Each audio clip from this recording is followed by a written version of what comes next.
Well, I think you all know by now, I love my 8-quart slow cooker to make bone broth. Well, good news. I found a 10-quart slow cooker. I am so excited and I can't wait to open it with you. Hi, sweet friends. I'm Mary and welcome back to Mary's Nest, where I teach traditional cooking skills so you can be a modern pioneer in the kitchen no matter where you live. So if you're new to my channel, consider subscribing. And don't forget to click on the little notification bell below. That'll let you know every time I upload a new video. Well, as I shared in the beginning, I love my slow cooker. That is that nice big one that I use when I make beef bone broth. And it's about, I believe it's an 8-quart, and it just is so perfect for the job. I use it to make chicken bone broth. I use it to make beef bone broth. You know, you've seen me do all these things with it. I just love it. And I was so happy when I came across this one because it's 10-quart. This is the extra large version. And I can't wait to make beef bone broth in this. What attracted me to buying this slow cooker was it's made by Hamilton Beach, and that's the same company that made the other one that I have that I love and that's lasted beautifully. So I'm hoping to get a good lifespan out of this one too. It comes with a nice glass lid, and just like my other one, the only difference is this has that strip across the front, which I believe is going to be able to lock in and be able to transport around, which is nice, like if you're going to a potluck or something like that. But let's get to the, oh my gosh, look at this. Look at how big this is, 10 quarts. Well, these are just the directions that it comes with, and it just kind of explains to you how to use a slow cooker and whatnot if you're not familiar with one, which it comes in handy if you've never used one before. It says how to use your slow cooker. It's just got the traditional lining that we're used to seeing. And then this beautiful insert, 10 quarts. Can you believe it? And it does have, you know, as I thought, with the strip going across the top, you'll see it's got the plastic strip with these little tiny hooks right here.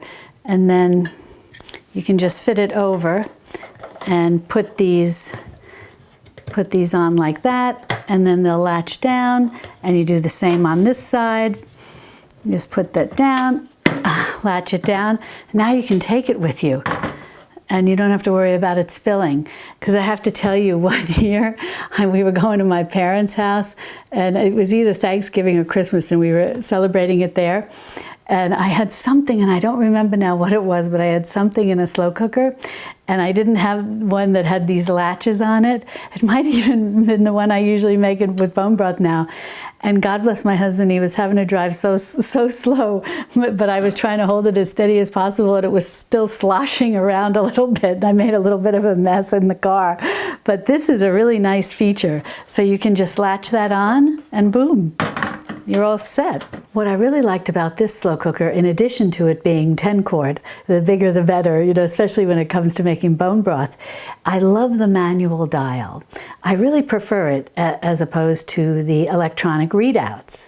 As I've shared with you in previous videos where I make bone broth, I like the keep warm option, or in this one I think it just says warm, because that is usually 180 degrees Fahrenheit, which is the perfect temperature for making bone broth. And I'll certainly test this with my meat thermometer, but I'm assuming that the keep warm option will be 180 degrees Fahrenheit as it is in my other slow cooker, because they're made by the same manufacturer. But I'll definitely test it and I'll keep you posted on that. And then the other settings are low and high. And those are great too. High is good because that allows me to bring the acidulated water that the bones are soaking in up to a boil, and then I skim off the foam, and then I add everything else in and get it all set for the 12 hours to make my beef bone broth.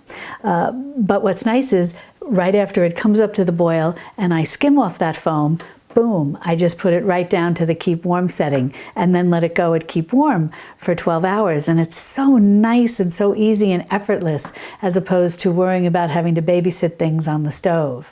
So this is my other slow cooker. I just wanted to bring this out to compare it. Now, if you notice, this doesn't have these nice locking handles that lock the lid on, but this has really been a wonderful service to me. And this is a big one. This is about an 8 quart, and it's got the same setup with the Keep Warm, which is just perfect, as I mentioned earlier, for making the bone broth. And now this one, I believe when I was looking for this, the only color it came in was black, which is fine. This one I think is still available, and I don't think in white. I think it's available in black and red, and maybe, I'm not sure what the insert is, but I think one might be sort of a silver color on the outside, but they're all still available, so that's great, at least in these sizes, not necessarily, you know, in these colors, but at least in these sizes. And I think the 10 quart, they only had the black. But that seems very popular today, you know, these black, white, and kind of gray kitchens that you see that are considered, you know, sort of the style that's so popular right now. So not only is this one perfect for making bone broth, and I can't wait to try that, but this is terrific for feeding a crowd. And I laugh because I was thinking that in my head, and it says right over here, extra large, 10 quart size, perfect for feeding a crowd. Now that's good thinking. And this would be terrific to do like a chili or a stew or a soup, anything. I mean, 10 quarts, you really could feed a crowd. If you'd like to learn more about making bone broth in a slow cooker, be sure to subscribe to my channel and then click on this video over here where I show you how to make beef bone broth in a slow cooker from start to finish. And I'll see you over there in my Texas Hill Country kitchen. Love and God bless.